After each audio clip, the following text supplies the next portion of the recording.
नाजरीन, मैं हूँ रामीन सैयद और आप देख रहे हैं प्रोग्राम राज़ो नियाज़ ओरिया मकबूल जान और जफ़र हिलाली के साथ।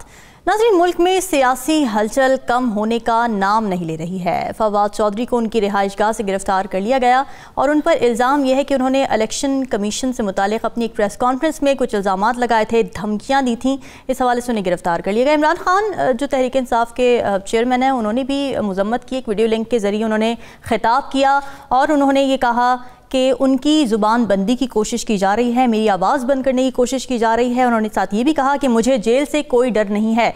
अब से कुछ देर पहले ये खबर भी आई है कि लाहौर हाईकोर्ट ने फवाद चौधरी की बाजियाबी से मुतालिक जो दरख्वास्त दी गई थी वो खारिज कर दी गई है कि ये मामला भी इस्लामाबाद हाईकोर्ट में ज़ेर गौर है, लिहाजा इस हवाले से लाहौर हाईकोर्ट कोई फैसला नहीं कर सकता। और ये साहब, इमरान खान की गिरफ्तारी की भी बातें जो हैं वो गर्दिश कर रही हैं। फवाद चौधरी गिरफ्तार किए जा चुके हैं, मज़ीद गिरफ्तारियाँ भी मुतवक्के हैं, तो आधा लाहौर भी साथ बंदा। आप क्या देख रहे हैं, मामला किस तरफ जा रहे हैं? देखिए, पहली बात यह है कि फैसला ज़ेर गौर नहीं, फैसला आ गया और फैसला ये आया है कि उन्होंने दरख्वास्त खारिज कर दी है। और ये पाकिस्तान की अदालती तारीख के अंदर चूँकि अब फैसला आ गया है, इसलिए ये फैसला पब्लिक प्रॉपर्टी हो गया है। इस पर तबसरा करना जो है वो हर आदमी का, पाकिस्तान के हर शहरी का हक है। लेकिन पाकिस्तान के अंदर अब जो सिचुएशन बन रही है, ये सिचुएशन मैं आपको एक अर्ज करूं कि मैंने कभी इस तरह की जो कहते हैं बंद गली नहीं देखी जिस तरह की अब आ चुकी हुई। ये कानून क्या है जिसके तहत फवाद चौधरी को या बाकी लोगों को उठाया जा रहा है? ये कानून बुनियादी तौर पर आज से तकरीबन को 150 साल पहले बनाया गया था। आप सोचें कि 1660 अक्टूबर के अंदर ताज़ीरात हिंद आया, जो अब ताज़ीरात पाकिस्तान बन गया हुआ है, पेनल कोड आया। और उसके बाद एक साल के अंदर पुलिस एक्ट आ गया और उस पुलिस एक्ट के तहत अंग्रेज ने गवर्न करना। क्योंकि हुआ यह था कि 1857 की जंग आज़ादी के बाद अंग्रेज ने जो भी मुसल्ला आवाज उठती थी ना, उसको कत्ल कर दिया। लाखों के हिसाब से लोगों को फांसियां दी गई, किसी को काला पानी भेजा गया, कहीं और जगह भेज दिया गया। आप सोचें कि कई हजार लोग जो थे वो दिल्ली के दरख्तों के साथ चौकों और चौराहों पर लटका दिए गए। गालिब लिखते हैं कि बिया के घोंसले की तरह लोगों की लाशें लटकी हुई थी। उसके बाद पूरे बड़े सगीर पाको हिंद के अंदर उन्होंने मुसल्ला बगावतों को, मुसल्ला चीज़ों को कुचल दिया और पुलिस के अंदर भी लोकल लोग भर्ती हो गए, फौज के अंदर भी लोकल लोग भर्ती हो गए और सिविल सर्विस के अंदर भी लोकल लोग भर्ती हो गए। अब कानून एक पास किया गया जिसको 505 कहते हैं। ये कानून ये था कि अब जो बोलेगा वो गद्दार है, जो लिखेगा वो गद्दार है, जो गुफ्तगू करेगा गद्दार है। यानी बड़े सगीर पाको हिंद के अंदर बसने वाले जितने भी लोग हैं वो चूंकि एक विदेशी हुक्मरान वहां पर मौजूद है, इसलिए बोलना भी गद्दारी, लिखना भी गद्दारी, कहना भी गद्दारी, विस्पर करना भी गद्दारी। आप अंदाजा करें कि इस जो 505 का सेक्शन मैं आपको पढ़ के सुनाता हूं, आप हैरान होंगे। ये चूंकि बात है को समझते थे कि इस मुल्क के अंदर जितने भी शहरी मौजूद हैं वो सारे के सारे अंग्रेज हुकूमत को चूंकि बाहर से आई हुई है उसके साथ मोहब्बत नहीं करते, इसलिए गद्दार हैं। इसलिए जो बोलेगा उसको गद्दारी में। मैं आपको जरा सा इसकी जरा सा वो सुना देता हूं, जुबान सुना दें, आप अंदाजा करें।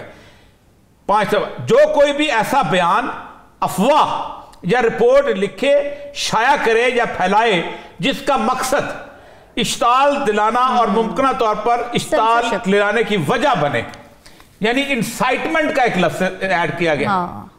ठीक, अब उससे इंसाइटमेंट होती है नहीं होती है क्या? फॉर एग्जांपल अब कानूनन ये जुर्म है। मैं व्हाट्सएप पे आपस में ग्रुप में, क्लोज ग्रुप में शेयर करता हूं कि जनाब हिलाली साहब अच्छे आदमी नहीं है और हिलाली साहब एक अच्छी जगह पे चीफ सेक्रेटरी लगे हुए हैं, तो जाहिर बात है मैं इंसाइट कर रहा हूं कि हिलाली साहब के खिलाफ। ये है वो कानून।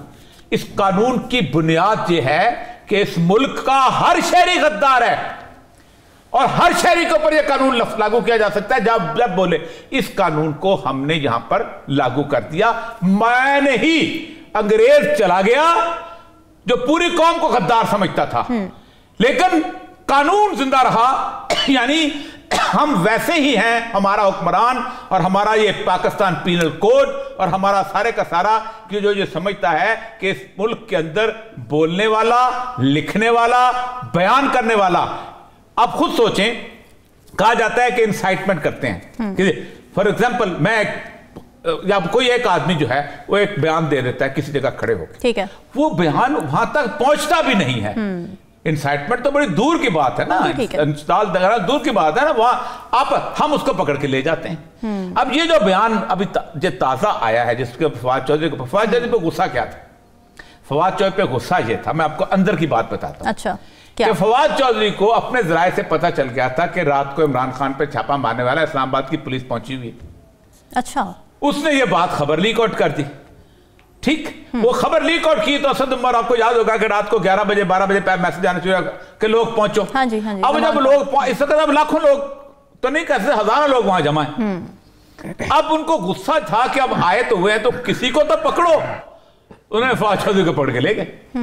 अब मसला सारा ये है कि आप मुझे ये बताइए कि ये एक बयान में लफ्ज इस्तेमाल हुआ है कि वो मुंशी है, जो कुछ भी है मुंशी के लफ्ज, तो मैं बातें शुरू करूं तो बड़ी बड़ी जगह इस्तेमाल हुआ है, लेकिन क्या इस बयान की बुनियाद पे आप इंसाइट करते हैं? और अगर इसको हत्या के इज्जत में लेते हैं, ठीक है, तो हत्या, मैं एक फिक्रा हत्या के इज्जत का कानून बड़ा ट्रिकी है। मैं अगर कहता हूं ना मेरी बेइज्जती की गई है तो मुझे अदालत में साबित करना पड़ेगा कि मेरी इज्जत है। अगर अदालत हत्या की इज्जत में जाएगी, इलेक्शन कमीशन को साबित करना पड़ेगा कि क्या मुल्क में इलेक्शन कमीशन की इज्जत है। ठीक है, और साबित कर तब आपका कानून चलेगा। अच्छा हिलाली साहब, ये जो मुकदमा दायर किया गया इलेक्शन कमीशन की जानिब से, उसमें वो ये कह रहे हैं कि जी धमकियां दी गई हैं हमें और हमारे खानदान को, ये प्रीटेक्स्ट बनाया उन्होंने इस मुकदमे का। इसको आप समझते हैं कि जस्टिफाइड है, मेरिट पर? ये लोगों के खानदान को मुलव्वस करना एक पॉलिटिकल डिस्प्यूट में या आपके ओपिनियन में, ये अनफॉर्चुनेट है। कोई नहीं कहेगा कि आप एक खानदान को मुलव्वस करें। एब्सोल्युटली, मैं समझता हूं वो अननेसेसरी था। अच्छा, मगर लुक एट द रिएक्शन भाई। 1-2 बजे रात आप जाके वही हरकतें करते हैं। आप लोगों को क्या बताना? आप खौफ ज्यादा करना चाहते हैं, मल्टीप्लाई करना चाहते हैं। आप बताना चाहते हैं कि you care out for law और ह्यूमैनिटी, फॉर ह्यूमन राइट्स। किधर लिखा गया है कि वर्स्ट तरीके से एक अरेस्ट कराओ, उसको खींचो, खाड़ो, उसके रिश्तेदारों को मारो, 2 बजे तोड़ के जाओ? क्या this is regular procedure? No. क्यों कर रहे हैं आप? क्या जानवर हैं? आप बताना चाहते हैं हम कुछ भी कर सकते हैं तुम्हारे खिलाफ, नंबर 1। और दूसरी बात जो इन्होंने कहा, सेक्शन 505 और सेक्शन 124 सेडिशन। भाई एक आदमी कुछ कह रहा है, ये सेडिशन का मतलब ही नहीं पता है इनको क्या है। सेडिशन से ज्यादा सीरियस चार्ज एक स्टेट के खिलाफ हो ही नहीं सकता। मगर सेडिशन का मतलब सजाए मौत, नॉन बेलेबल। या फॉर गॉड सेक। और सब जर्नलिस्ट ही सेडिशन में आते हैं। जिस जर्नलिस्ट को वो पकड़ते हैं सेडिशन में आ गया, 505 में आ गया। ये लफ्ज जो म्यूटनी है ये 1857 का से आया है। बिल्कुल। नेशनलिस्ट फोर्सेस 1857 में उठे और उन्होंने कहा गोरों को निकालो। मुसलमान हिंदू इकट्ठे हुए कुछ देर के लिए कि ये गोरों को निकालो। That was not mutiny. That was a national movement. जबरदस्त मूवमेंट। पूरा हिंदुस्तान, और इसको नाम इन्होंने लिखा है म्यूटनी, और एक पूरा लफ्ज आ गया है म्यूटनी। इसका मतलब है लीगल अथॉरिटी के खिलाफ। क्या म्यूटनी कर रहा था ये? कौन क्या मुझे क्या म्यूटनी था इसमें? किसको ये फोन करके कह रहा था कि तुम उठो, गोलियां लाओ, बंदूकें लाओ, ये वो? It's stupid. और ये लोग ओवरडू करते हैं और अपना खुद ये दे रिस्पॉन्सिबल। अगर इस मुल्क में पुलिस के नाम से लोग एपिटमी ऑफ करप्शन, इनजस्टिस, ये सब चीज, ना इंसाफी, करप्शन, अगर एक इदारा के साथ आप एसोसिएट करते हैं इस मुल्क में, FBI से भी ज्यादा, टैक्स इंस्पेक्टर से भी ज्यादा, वो है पुलिस वाले से। तो ये क्या कर रहे हैं? ये एब्सोल्युटली रॉन्ग, गलत, ये नहीं होना था। और ये क्या बताता है? ये बताता ये है कि दो साइड्स होने वाले हैं या हो गए हैं। अच्छा, कि पीटीआई के खिलाफ गवर्नमेंट और उनके इदारे खिलाफ हैं। सैड, वेरी सैड, इसलिए कि पीटीआई के साथ अवाम है। एनीवे अच्छा, और ये सब अब जबकि पंजाब और खैबर पख्तूनख्वा असेंबलियां तहलील की जा चुकी हैं और कौमी असेंबली में भी पीटीआई की नुमाइंदगी नहीं रही, तो हुकूमत को क्या खौफ था? मुल्क पहले ही बदहाली की तरफ जा रहा है, तो ऐसे में इस तरह के एडवेंचर कहीं इलेक्शन से पहले खान की स्ट्रीट पावर का अंदाजा लगाने के लिए तो ये कदम नहीं उठाया गया? देखिए, दो तीन चीजें बड़ी अहम है। एक तो ये है कि अब हर बंदा जब हरकत करता है तो उसकी बेवकूफ़ी शामिल होती है। अब उसमें उन्होंने कौमी असेंबली से खान को निकाल तो दिया है, ठीक है, लेकिन एक आइन की शिक पढ़ना भूल गए कि वो तमाम जो सीटें हैं, 30 खवातीन की सीटें और 4 जो है वो उसकी सीटें जो हैं अपना अक़लीतों की सीटें, उसमें दोबारा पीटीआई की लिस्ट में से ले जाएंगे वो 34 बंदे, फिर उसके अंदर आ जाएंगे। तो अब उन्होंने तो इस्तीफा नहीं देना, तो वो फ्रेश जो अगली लिस्ट का सेकंड बंदा है और इसके ऊपर बाकायदा पीटीआई केस जीती हुई है। हुआ यह था कि पंजाब असेंबली में 5 खवातीन जो थी उनको उन्होंने निकाल दिया था क्योंकि वो पार्टी छोड़ गई थी। बिल्कुल, उसके ऊपर उन्होंने पीटीआई ने नई लिस्ट दी थी, तो इलेक्शन कमीशन ने कहा था जब तक फ्रेश इलेक्शन नहीं हो जाते, बैलेंस नहीं आता, हम उनके नाम नहीं नोटिफिकेशन जारी नहीं करेंगे। तो हाई कोर्ट ने फैसला कर दिया था कि नहीं, इनके नोटिफिकेशन फौरन जारी करेंगे और फैसला मौजूद है। तो पहली तारीख को आगे थे, तो 7 तारीख को फिर इलेक्शन हुए थे, तो जिसमें हमजा शहबाज जो था वो हार गया था, इलेक्शन हार गया था। अब सूरत हाल यह है कि एक तो वो उनका मामला खत्म हो गया। लेकिन मैं एक बात बताऊंगा आपको, जो मूवमेंट्स होती है ना इस तरह की, जब स्टेट पावर अपने पूरे खौफनाक तरीके से, मैंने नहीं कभी देखा इससे पहले, मैं आपको बताऊं, हम अदालतों में पेश होते थे, अच्छा, हमारे साथ एसपी पेश होते थे दूसरे, हमें पता, हम ये बदमाशी नहीं कर सकते थे कि हाई कोर्ट ने कहा हो, बंदा सर्विस अस्पताल में बैठा हो, हम उसको इस्लामाबाद ले जाएं और कहें हमें तो पता नहीं था, मैं तो इमरान खान बैठा हुआ था और वहां नेट काम नहीं करता। कौन सी जगह नेट काम नहीं करता? फिर इस्लामाबाद के आईजी को बुलाएं, वो कहे जी इतना फासला नहीं, मैं पहुंच नहीं सकता था। इस्लामाबाद का आईजी को आप कहते आ जाओ उसके ऊपर, जूम के ऊपर, आपने जूम के ऊपर उसको जिसमें उसका केस हुआ था हुसैन हक्कानी वाला, आपने अमेरिका से जूम पे लोगों का गवाहियां ली हैं, हुसैन हक्कानी की भी ली है, बाकी लोगों की भी ली हैं। ठीक, असल मसला यह है कि आप इस वक्त मजाक उड़ा रहे हैं पाकिस्तान की 22 करोड़ अवाम के तहम्मुल और बर्दाश्त का। उसकी एक और वजह है, अवाम जिस तरह की चक्की में पिस रहे हैं ना, अवाम जिस तरह की जुल्म और बर्बरियत में पिस रहे हैं, आटे की, दाल की, बाकी चीजों में, ये उसकी तवज्जो इस तरफ लेके जा रहे हैं। एक तरफ शाद खान अब्बासी है, वो रिजुविनेटिंग फलां कर रहा है, कल अशरफ अली थानी जहां आया हुआ था, वो खान कलात की 1947 के एग्रीमेंट ढूंढ रहा है, वो कह रहा है 1947 में ये किया था। ओ भाई, उसके 1947 के बाद खान ऑफ कलात जो है इसी हुकूमत पाकिस्तान में गवर्नर रहा है, इसी हुकूमत पाकिस्तान का हिस्सा रहा है। आप पता नहीं कहां कहां की कहानियां लेके आ जाते हो, सिर्फ इसलिए कि लोगों को यह एहसास ना हो सके कि उनको भूख है, उनको नंग है, वो जुल्म से तबाह। मेरे एक दोस्त की बीवी है, वो उसकी 3 केमोथेरेपीज हो चुकी हैं, तीसरी की दवा नहीं मिल रही, और दवा इसलिए नहीं मिल रही कि तुम्हारे पास पैसे नहीं है डॉलर के, तुम दवाइयां मंगा सको। वो कल को मर जाए तो किसको मुकदमा चलाएगा? शहबाज शरीफ का उस पर मुकदमा चलाएगा, किस पे चलाएगा वो? जितने लोग आज उनको दिल की इमराज नहीं, दवाइयां नहीं मिल रही, बाकी नहीं मिल रही, किस पे मुकदमा चलाएगा? कसम से बोस्तान खान इनसे ज्यादा कल उसने जो प्रेस कॉन्फ्रेंस की है, पाकिस्तान के किसी फाइनेंस मिनिस्टर से बेहतर प्रेस कॉन्फ्रेंस थी उसकी, कि तुम ये कर लो तो ये हो जाएगा, ये कर लो तो ये हो जाएगा, ये ठीक है। असल मसला ये है कि ये सिर्फ तवज्जो हटाने के लिए, ताकि लोगों को ये एहसास ना हो कि बिजली की कीमतें बढ़ गई हैं, गैस की कीमतें, ये तमाशे बनाए जा रहे हैं। उसको फवाद चौधरी को पकड़ लिया, वो ये घूम रहे हैं, सारा पाकिस्तान के सारे टीवी चैनल उस पे लगे हुए हैं।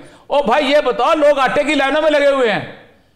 बिल्कुल ठीक, ये बताओ, लोगों के घर में बिजली नहीं है। बजाय इसके कि एडमिनिस्ट्रेशन ठीक की जाए, लोगों की जो फलाह है उस पर काम किया जाए, यहाँ पर गिरफ्तारियों पर गिरफ्तारियां हो रही हैं। नाज़रीन, डिस्कशन का सिलसिला जारी है, यहाँ वक्त हुआ एक ब्रेक का। Stay with us.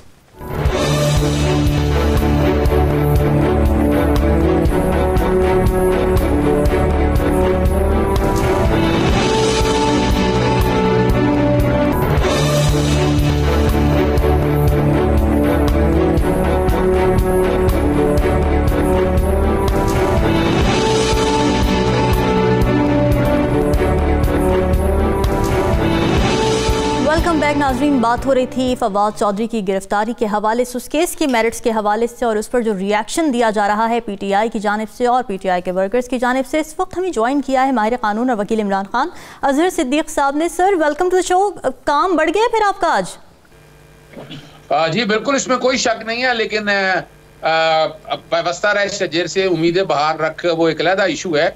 लेकिन वक्त के साथ साथ जो फासिस्ट हुकूमत है, जो पीडीएम की है हुकूमत, ये उसकी हुकूमत में ये जो कुछ हो रहा है, ये रवायात रहनी है हिस्ट्री में, ये तारीख में रहनी है।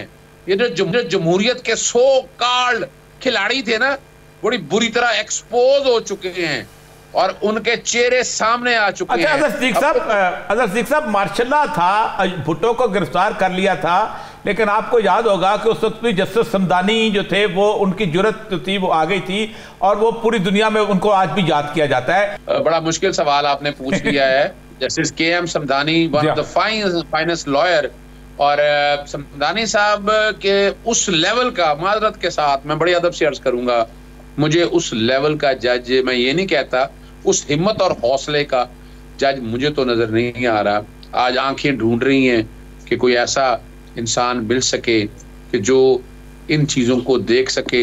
मुतलाशी हैं आप अपना। और ये मकबूल जान साहब, बड़ी तकलीफ हुई जब FIR, जब ये सुबह दरखास्त दायर की गई, chief justice Lahore high court ने दरखास्त लगा दी, जस्टिस तारिक सलीम शेख साहब के पास आ गई, 3 ऑर्डर के अदालत ने किए, लेकिन उन्होंने माने ही नहीं ऑर्डर।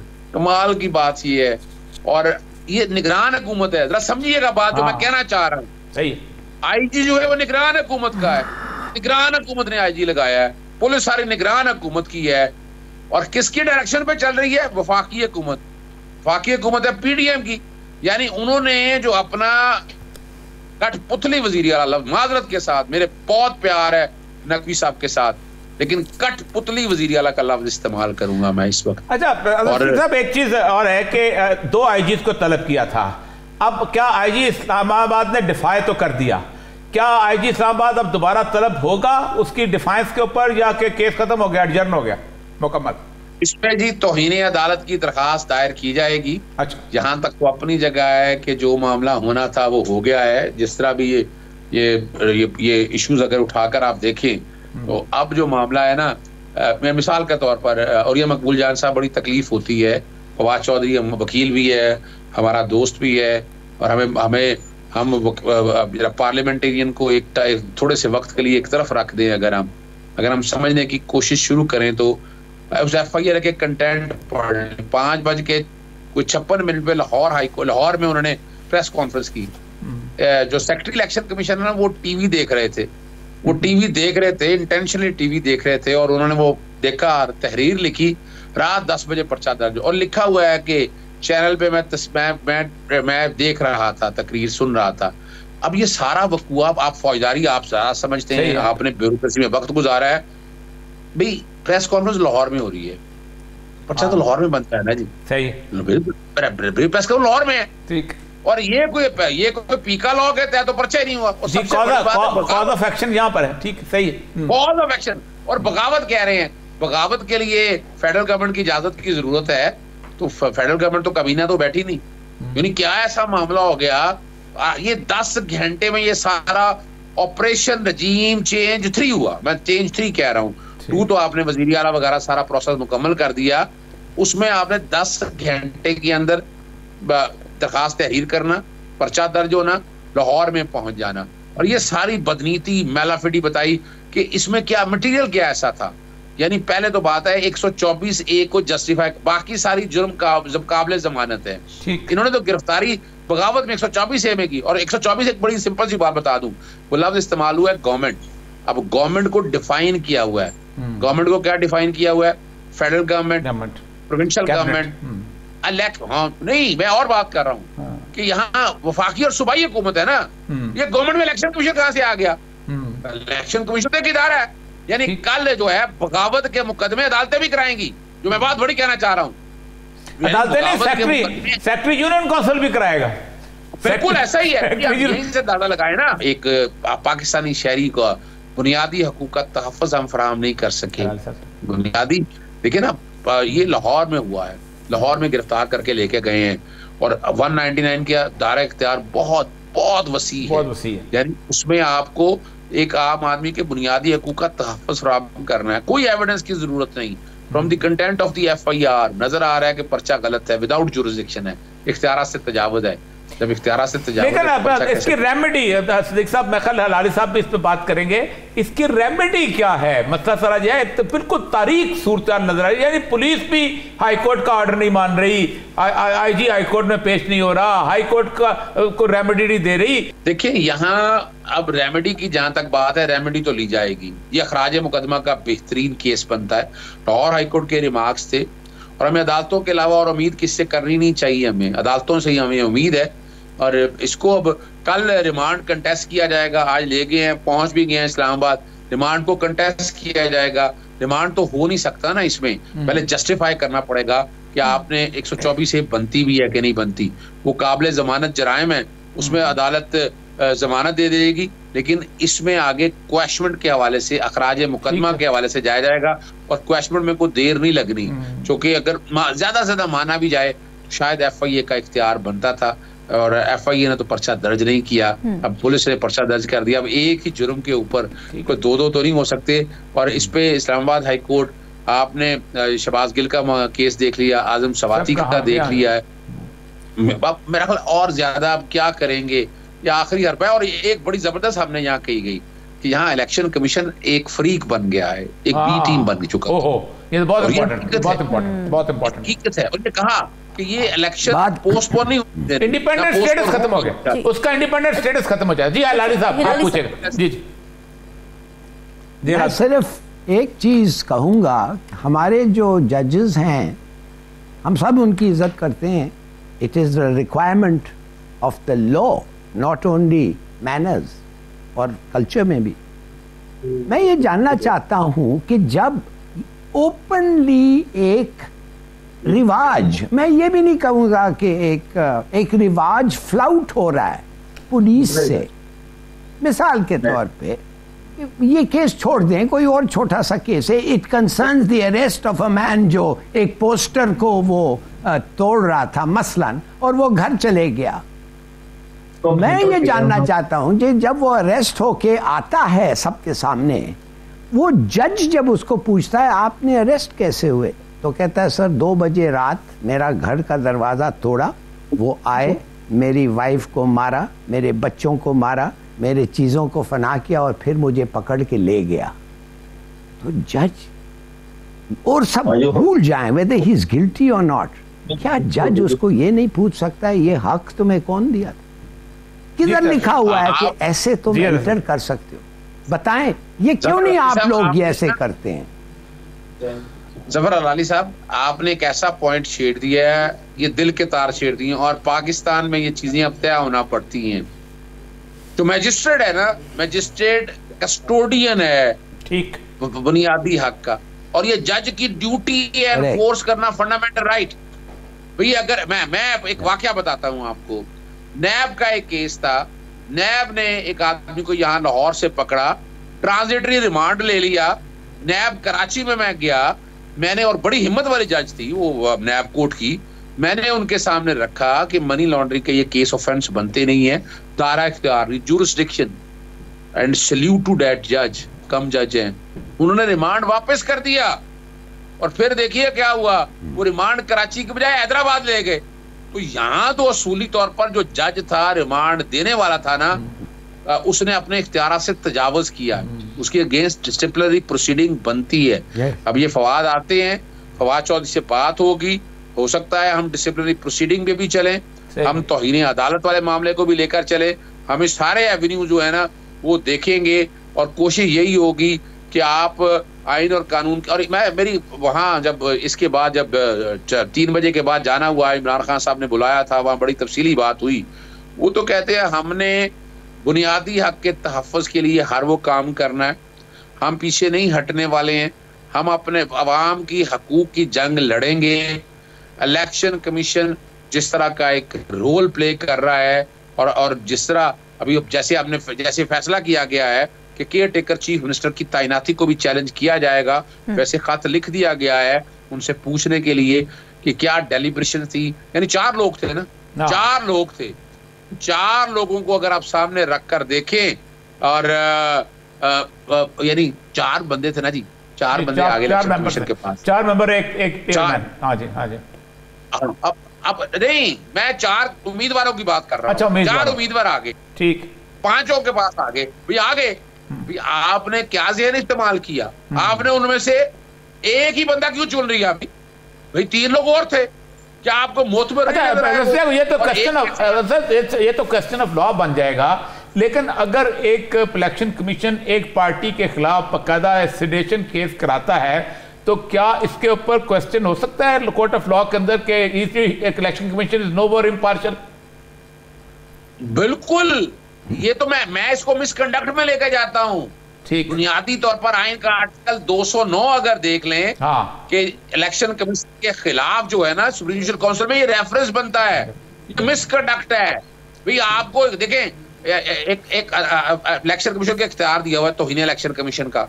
पहले वो या तो कहें वो खत्म हो गया है, आपके पास है इख्तियार ना, है। तो आप अपने खिलाफ कार्रवाई कर सकते हैं, आपने कई की है। ठीक है जी, बिल्कुल। आपने वो इख्तियार की बजाय एक नया इख्तियार बना लिया और एक आपने अपने को गवर्नमेंट कह दिया। आप तो बराह रास्त इसमें से फरीक बन चुके हैं अब तो इसमें साफ शफाफ इलेक्शन वाली बात क्या रह गई है? बड़े सवालिया निशान उठ गए हैं। शायद मार्शल आपने तो देखा है जफर हिलाली साहब ने, और आपने मार्शल दौर में भी गालिबन इस तरह का काम नहीं हो रहा है। नहीं सिद्दीकी साहब, हम मैंने 9 साल मजिस्ट्रेसी की है। हम तो अगर कोई रात के वक्त पुलिस वाला पकड़ के लाता था, हम उसको रिमांड नहीं दिया करते थे। हम कहते कि तुम्हें दिन को काम करना नहीं आता, तो हम तो रिमांड नहीं दिया करते थे। अब ये जुडिशरी बहुत कैसी आ गई है, मुझे समझ नहीं आती। हाँ जी, जी बहुत बहुत शुक्रिया सिद्दीकी साहब, बहुत बहुत नवाजिश, शुक्रिया आप हमारे साथ जी। अच्छा उर्या साहब, जिस तरह अजहर सिद्दीकी कह रहे थे कि इलेक्शन कमीशन की अब जो पार्शियलिटी है वो सामने आती जा रही है आहिस्ता आहिस्ता, तो उन्होंने सही सवाल उठाया कि अब तो जो इलेक्शंस भी आगे आने वाले हैं वो भी मुतनाज़ होते जा रहे हैं। अहम तरीन नुक्ता जो है, आई थिंक हिलारी साहब से भी इस पर डिस्कस करते हैं कि ये जो बगावत है ना, ये होती है रियासत के खिलाफ, हुकूमत के खिलाफ, और हुकूमतें इस मुल्क के अंदर 5 हैं, 4 प्रोविंशियल गवर्नमेंट और 1 फेडरल गवर्नमेंट। ये जो बगावत का मुकदमा इलेक्शन कमीशन हुकूमत कब से बन गया? इलेक्शन कमीशन कौन सी ऐसी जगह है कि जिसके खिलाफ सिलेक्शन हो सकता है? हिलारी साहब ज़ाहिर बात है बड़े अहम होता है। हिलारी साहब ये बताइएगा, ये इलेक्शन कमीशन के खिलाफ बगावत कैसे बनती है? सर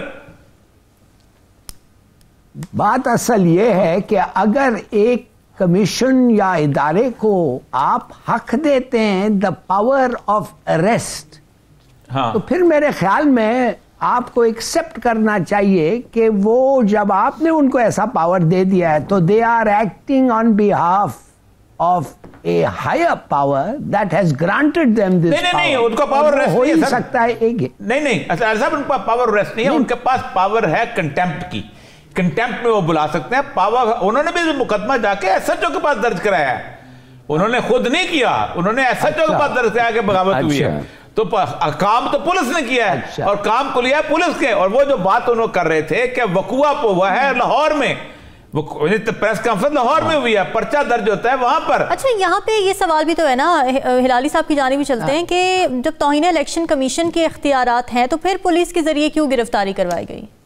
जी हाँ, हाँ, और दूसरी बात यह है कि आप कह रहे हैं कि अरेस्ट नहीं है, ये बिल्कुल टेक्निकली शायद आप सही कह रहे हैं, मगर वो तो एक आदमी को उनके पावर्स है ऑफ डिस्क्वालिफाइंग, हाँ, वो उसको डिस्क्वालिफाई कर सकते हैं और अहम मदारों से वो डिस्क्वालिफाई हो सकता है। As the chief executive of the country वो डिस्क्वालिफाई हो सकता है। तो वो कर सकते हैं जो जो जो हाई कोर्ट कर सकता है। तो मेरा मतलब ये है कि इस इदारे को एक बहुत बड़ी जिम्मेवारी दी गई है। और या साहब, जो अगर ये पार्टिजनशिप दिखाते हैं और डिस्प्ले करते हैं हमारे उनके एक्शंस में और उनके स्पीच में, they are in contempt of court. ये वो कर रहे हैं जो कभी इमेजिन नहीं कर सकता है जब इनको ये इख्तियार दिया गया था। बिल्कुल कि आप डिटरमिन कर सकते। मुझे लगता है मुझे लगता यह है कि कोई गेम कुछ बड़ी लग रही है। शायद ये सूरत हाल ऐसी पैदा की जा रही है इस मुल्क के अंदर कि हर जगह पे कोई खून खराबा, कोई लड़ाई, कोई इस तरह की चीज़ें, मतलब कोई जवाब नहीं बनता कि इमरान खान की, मैंने आपको बताया ना कि असल गुस्सा ये था कि इमरान खान को रात को गिरफ्तार करने के लिए टीम पहुंच चुकी थी इस्लामाबाद में और उन्होंने किसी तरीके से उसको ले लेना था फवाद चौधरी ने। और इस वक्त तो उन्होंने इमरान खान के अभी को 4 बजे फिर एक्सरसाइज की, उन्होंने रास्ते रोके। मसला सारा यह है कि किस बुनियाद पे क्यों किया जा रहा है, कैसे किया जा रहा है, और ख़ास तौर पर जबकि पंजाब और KPK में एक केयर टेकर सेटअप आ गया कि जिसके पास बड़े ही लिमिटेड इख्तियारात होते हैं, जो उसके अंदर ट्रांसफर पोस्टिंग का इख्तियार भी इलेक्शन कमीशन के पास होता है। हमें याद है अच्छी तरह कि हम एक बंदे को पोस्ट करना था, मुझे याद है नजम सेठी के ज़माने केयर टेकर, उस बंदे को बहुत जरूरी थी लगाना, मुझे हमने इलेक्शन कमीशन को जाके लिखा था कि भाई इसको लगाना है। नजम सेठी को इख्तियार नहीं था बंदा इधर से उधर करने का, लेकिन यहाँ तो IGP हो रहे हैं सब। तो करना क्या चाहते हैं, करना क्या चाहते हैं इस मुल्क, करना क्या चाहते हैं इस मुल्क के साथ? तो चलिए, शुक्र है आपने ये सवाल पूछ लिया है। मेरे एक नोट लिखा है, मैंने कहा है who is in the driving seat, ये मैं आपसे पूछना चाहता था। मगर चलिए, आपने ये मैटर को रेज किया है, बिल्कुल, और ये सबको पता है कि ड्राइविंग सीट में क्या है। देखिए, with in days of the appointment of इतना कंट्रोवर्शियल आदमी क्या क्या नहीं हो गया है, बताएं तो सही। ऐसा लगता है कि एक टाइम टेबल है।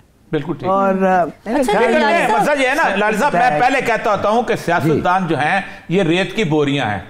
जो पुरानी रेत की बोरियां थी वो गई हैं फट, अब उन्होंने मोहसिन नकवी को रेत की बोरी के तौर पे ले आए।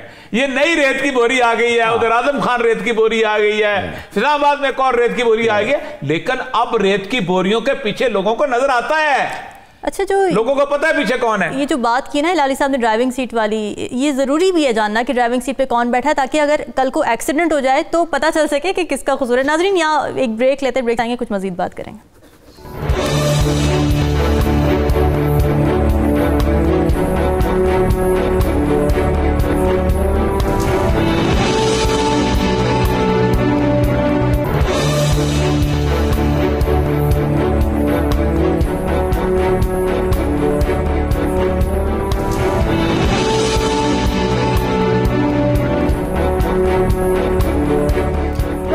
मुआशी फ्रंट पे अहम खबर यह है कि हुकूमत IMF की हर शर्त तस्लीम करने के लिए तैयार हो गई है, जैसे गैस महंगी करना, पेट्रोलियम लीवी बढ़ाना, बिजली पर सब्सिडी ख़त्म करना, डॉलर की कदर को मसनूई तौर पर कंट्रोल ना करना। इसके नतीजे में महंगाई का जो नाकाबिले बर्दाश्त तूफान सर उठाएगा, इसका अंदाज़ा लगाया जा सकता है। हिलाली साहब, डॉलर की कीमत पर कैप ख़त्म करने का फैसला आप किस तरह से देख रहे हैं? डॉलर 238 से बढ़ चुका है, तो क्या ये फैक्टर महंगाई को मज़ीद बढ़ा देगा?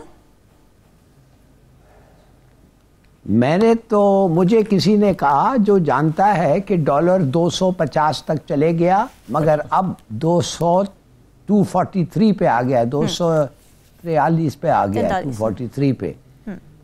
इसका मतलब ये है कि इसका स्ट्रेटजी और टैक्टिक ये है कि ये चाहते हैं कि आस्ते आस्ते बढ़े, ज्यादा जोर से नहीं बढ़े। तो इन अदर वर्ड्स क्या किया इन्होंने, रमीन, इन्होंने लगा दिया है उसका क्या कहते हैं कंट्रोल खोल दिया, मगर जब उन्होंने देखा भाग रहा है 250 पर, फिर लगा दिया इनफॉर्मली।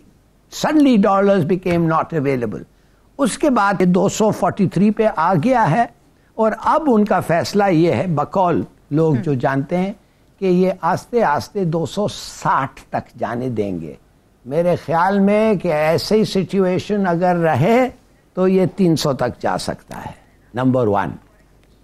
दूसरी बात ये है कि मैं कहना चाहता था औरिया साहब को, औरिया साहब, ये जो आपने जिक्र किया था ब्रेक के पहले, ब्रेक के नियर द ब्रेक के, मैं ये आपसे पूछना चाहता हूँ, इनका डायरेक्शन क्या है, माने मकसद क्या है? मेरे ख्याल में मकसद हिलाली साहब, कदर कलामी की माज़रत, इस वक्त हमें ज्वाइन किया फॉरेक्स कराची के सदर माहिर मईशत मलिक बोस्तान साहब ने। Sir, welcome to the show, please continue कीजिए। जी, अस्सलाम वालेकुम मलिक बोस्तान साहब।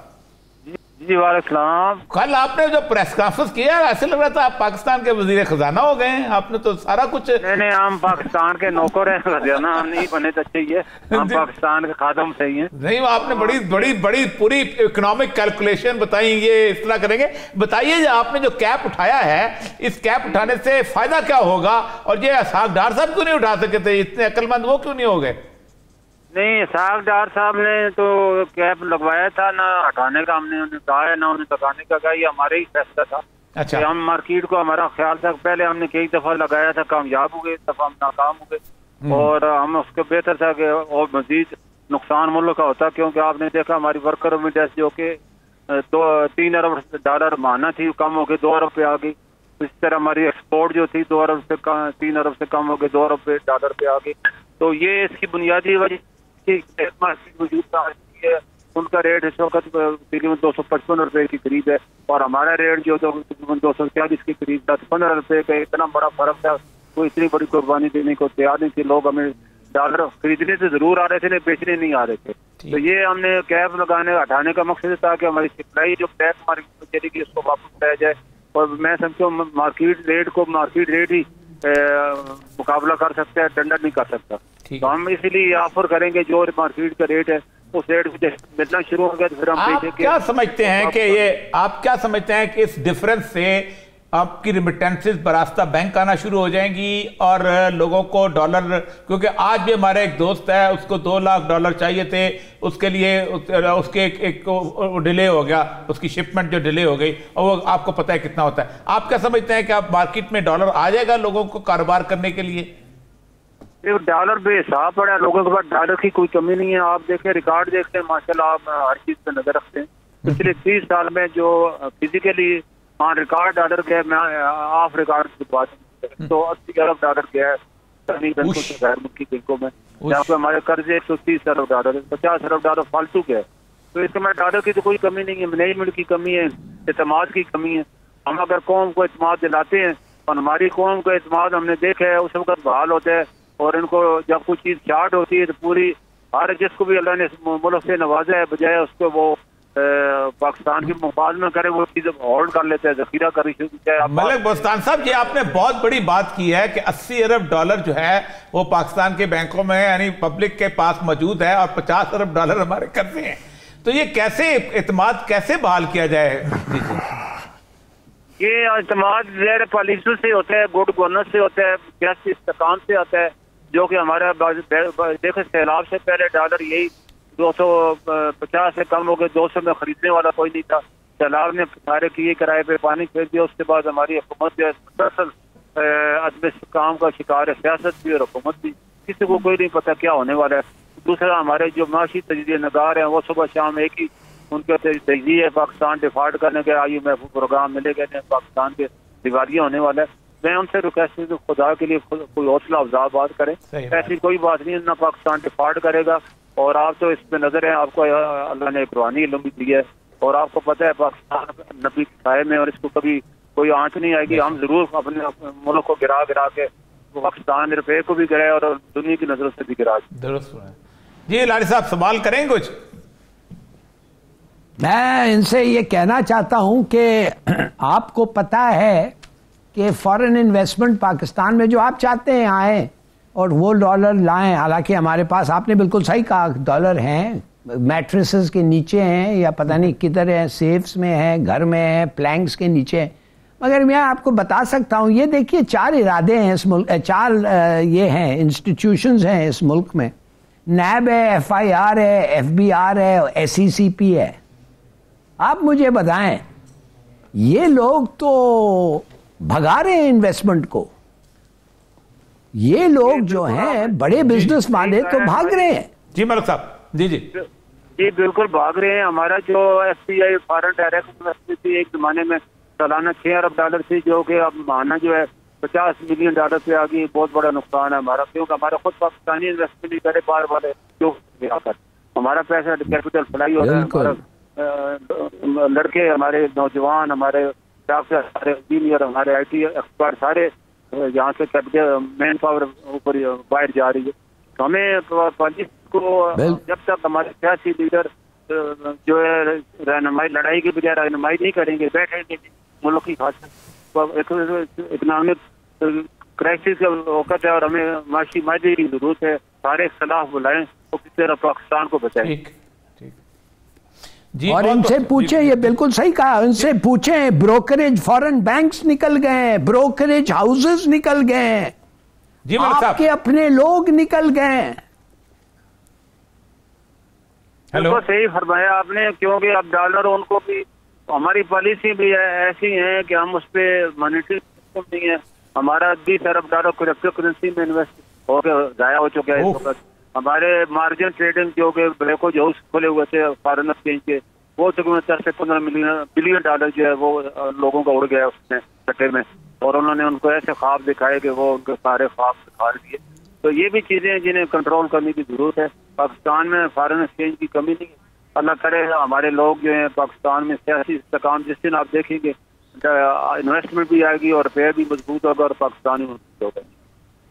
ठीक है, मलिक बोस्तान इस वक्त हमारे साथ मौजूद थे, फॉरेक्स कराची के। और ये साहब कुछ उम्मीद की किरण तो दी है उन्होंने, वो कह रहे हैं कि जी मुल्क डिफॉल्ट नहीं होने वाला, और जो मुआशी तज्जिया निगार हैं वो इस तरह की तज्जिया ना दें। वो तो मैं पहले दिन से कह रहा हूँ कि पाकिस्तान डिफॉल्ट कभी नहीं करेगा।